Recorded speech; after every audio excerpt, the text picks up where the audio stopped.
Bem, olá a todos vocês que estão acompanhando esse vídeo, né? No meu canal no YouTube. Tá? Para quem ainda não me conhece, tá? Meu nome é Fabiano Kenji Nohama, tá? Eu sou professor e pesquisador na área de Física da Universidade Federal do Tocantins, campus de Gurupi. Tá? E por questão de transparência, tá? Também informo a vocês que nesse momento, tá? Eu me encontro na condição de pré-candidato a deputado federal no Tocantins pelo Partido dos Trabalhadores. Tá? No entanto, tá, esse vídeo aqui está sendo feito por iniciativa pessoal da minha parte, tá, frente a mais um abuso que foi cometido semana passada, tá, contra a Universidade Federal de Santa Catarina pela Polícia Federal. Tá. Esse abuso ainda é consequência, né, da Operação Ouvidos Moucos, tá, que foi deflagrada, né, ano passado, tá, pela Polícia Federal em conjunto com a Controladoria Geral da União e o Ministério Público Federal, tá, para apurar supostos desvios, tá, nos programas de ensino à distância da Universidade Federal de Santa Catarina. Tá, levou a consequências trágicas para essa universidade. Tá. E nesse caso aqui, que vai ser mais um pouco de desabafo da minha parte também, frente a mais esse abuso, tá, eu vou apresentar aqui para vocês também, né, aqui nesse vídeo, né, o que eu chamo de marketing da culpa, tá? Que é um procedimento que foi utilizado nessa operação, tá certo? Que está sendo repetida da Operação Lava Jato, tá? Certo? O nome formal seria lawfare, que chama, tá? Mas aqui eu prefiro chamar de marketing da culpa nessa fase da operação, tá? E agora que temos uma visão mais geral de como aconteceu essa operação, tá, eu separo esse procedimento de marketing da culpa em duas etapas. Tá? A primeira etapa seria a de preparação, seria o colhimento inicial, né, das denúncias, né, informações. Tá? Bom, aí os agentes públicos, né, responsáveis pela operação selecionam culpados convenientes para focar a operação.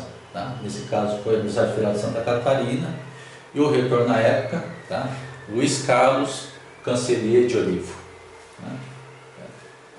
Essa escolha, é claro, partiu de delações ou testemunhos, entre as quais, né, os agentes fazem questão de escolher as delações e testemunhos que ponham dúvidas sobre a integridade desses dois autos. Né? No caso, está aqui, seriam os testemunhos da professora Thais Dias, né? Bom, e do corregedor, tá, Roberto Ríquel de Prato. Tá? Deixando claro que não tem problema essa fase inicial de colher testemunhos. Tá? Mas a questão é que esses testemunhos deviam ser apenas um passo inicial para uma investigação séria determinar se as denúncias desses testemunhos são concretas ou não. Né? Certo? Mas não é o que acontece na Operação Ouvidos Moucos, né? Onde a partir apenas desses testemunhos, né? Tá certo? Bom, sobre suspeitas de desvio de dinheiro, né, no ensino à distância, ou insinuações sobre interferência do reitor Cancellier na operação, tá certo? Eles já vão para a etapa 2 do marketing da culpa, que é a humilhação pública, né? Onde apenas a partir desses testemunhos, aí a Polícia Federal, né, com autorização da juíza Janaína Cassol, começa a organizar buscas e condições coercitivas dentro da Universidade Federal de Santa Catarina. Tá? Bom, essas buscas e condições coercitivas, né, ou até prisões preventivas, né, são feitas, né, na frente das câmeras de TV, onde já tem um vazamento, né, prévio para os órgãos da grande mídia, para chegar lá no local e ficar fotografando e filmando tudo. Né? Certo? Também chama a atenção o enorme efetivo que foi feito para fazer essas prisões, né? Porque são prisões sendo feitas sobre professores. Não é uma operação perigosa para os policiais que eles têm que invadir um esconderijo com pessoas armadas, né? É a prisão de professores. Né? Então, para que esse efetivo? Gastar esse efetivo para prender professores, né? Basicamente, talvez seja medo, né, das nossas armas de destruição em massa, né? Seria talvez o papel e a caneta. São armas tão perigosas que eles precisam fazer um efetivo grande para prender os professores na Universidade Federal de Santa Catarina. Outra questão que aparece nessa humilhação pública são entrevistas coletivas, né? Tá certo? Cheias de suposições e frases de efeito, né? No caso aqui tem a foto aqui da entrevista coletiva que a delegada Érica Marena, né, entre outras, fizeram, né, no dia dessas apreensões, né, tá certo? Como já sabe agora, né, tá certo? Essas entrevistas foram baseadas apenas nos testemunhos, não fez nenhuma investigação, tá certo?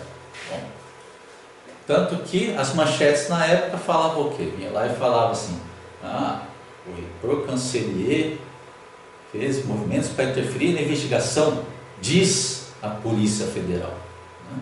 Certo? Ou seja, não são provas concretas de e-mail, movimentações bancárias ou telefones grampeados, né? Apenas suposições da Polícia Federal que levaram para essas prisões, né? Certo? Então, uma fase de humilhação pública, sem base concreta, tá? E seu único objetivo, né, é fazer o que eu chamo de marketing da culpa, ou seja, fazer uma enorme propaganda midiática para criar uma aparência de culpa sobre os alvos dessa operação, tá? Certo? E se tudo corresse de acordo com o roteiro, né, até esse ponto, né, os meses seguintes seriam acompanhados pelos jornais e as TVs aliadas a esses agentes, né, produzindo manchetes, né, e matérias, né, cheias de suposições, mas humilhando, né, jogando aparência de culpa sobre Cancellier e os professores da Universidade Federal de Santa Catarina, até que eles fossem condenados por juiz, não na base dos autos ou nas provas, mas apenas nas pressões das manchetes de jornais, né? Mas aqui, ao contrário do Lava Jato, acontece uma coisa diferente, né, que a tragédia acontece, né, tá certo? Onde, né, o reitor Cancellier, né, após o tratamento abusivo que ele teve na prisão, tá certo, ainda sofre mais um abuso da juíza, né, Janaína Cassol, que lança uma ordem proibindo o reitor de entrar na Universidade Federal de Santa Catarina, a instituição pela qual ele se dedicou vários anos da sua vida, né. Em cima dessa humilhação, né, o reitor Cancellier comete suicídio. De suicídio, né, escrevendo uma nota à mão, tá, dizendo que a sua morte foi decretada no dia que foi banido da universidade, né, e apenas depois do seu suicídio, né, que Cancellier consegue retornar à Universidade Federal de Santa Catarina em um caixão, né, certo? Uma coisa que ele não pôde fazer no final da sua vida, né? E aqui acontece o desvio da estratégia do marketing da culpa. Agora, com a morte de Cancellier, os jornais não podem mais continuar difamando o nome dele até ele sofrer uma condenação de um juiz, né? Então, a partir dessa fase, os jornais começam a dar um passo para trás, né? Começam a citar abusos na operação, tá certo? Tipo uma meia-culpa muito tarde, como vocês podem perceber, bom, tá certo? E muda também o comportamento da Polícia Federal, porque antes a delegada da operação Érica Marena ficava dando entrevistas, aparecia nas câmeras direto, não perdia a oportunidade de falar no microfone, mas depois da morte de Cancellier, some das câmeras, fica soltando só notas com declarações vagas sobre o assunto, né? Certo? E meses depois começam as revelações e as consequências, né? Tá certo? E aí, mais de 4 meses depois dessa morte, né? Tá certo? Aí sai o relatório da Polícia Federal, incompleta, porque como sempre é vazado, né? Tá certo? Onde ela aponta nenhum indício dos crimes apontados na Federal de Santa Catarina, né? Tá certo? E aqui é a principal prova do que está falando marketing da culpa, né? De que a Polícia Federal pulou a parte de investigação séria e profissional para ficar fazendo as prisões baseada apenas em fazer propaganda de aparência de culpa dos alvos. Certo? Bom, e o mais ridículo de tudo isso, nenhum dos agentes envolvidos nos abusos foi punido até hoje, né? Nem a delegada Érica Marena, né, estrela lá da Operação Lava Jato, né, tá certo?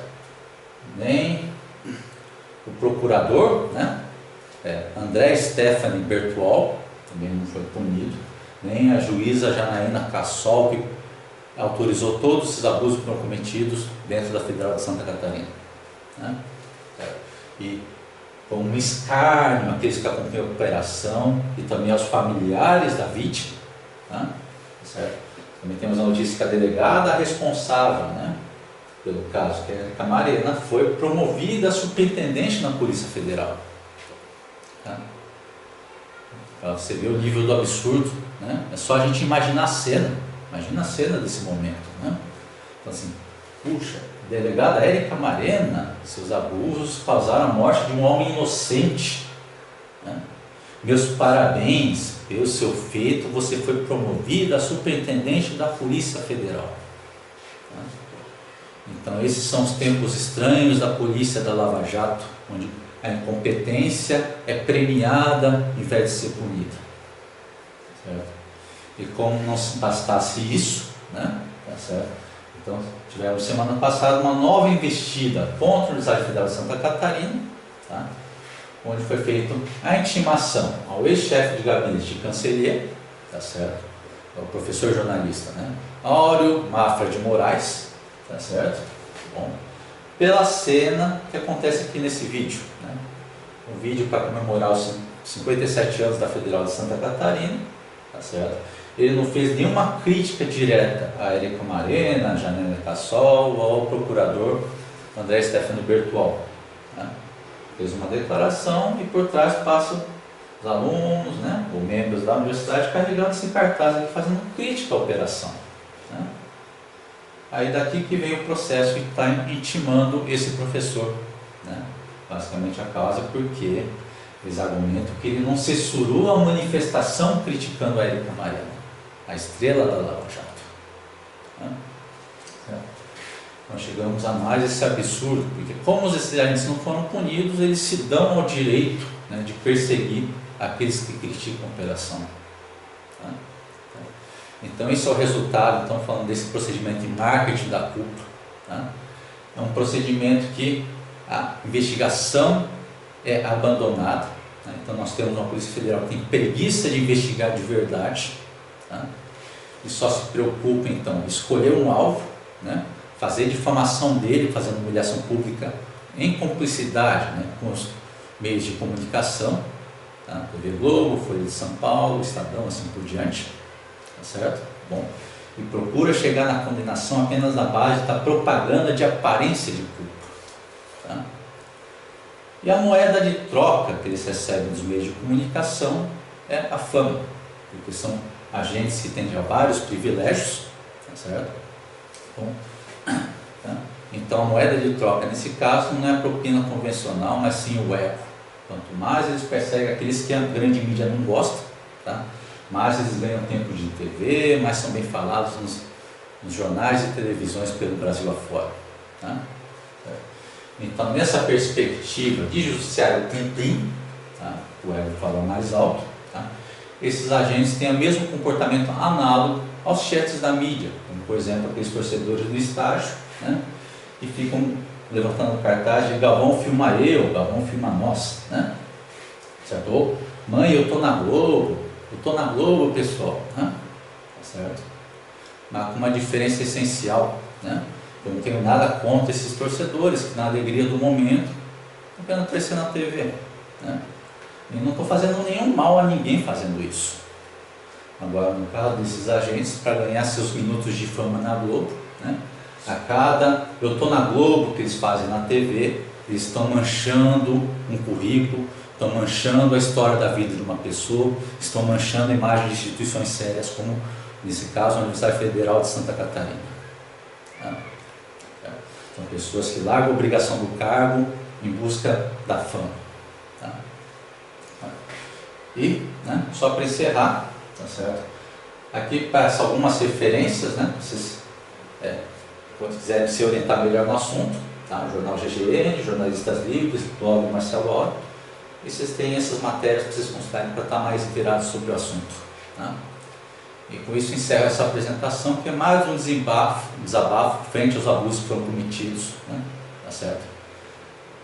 Contra as universidades públicas brasileiras. Agradeço a atenção de todos.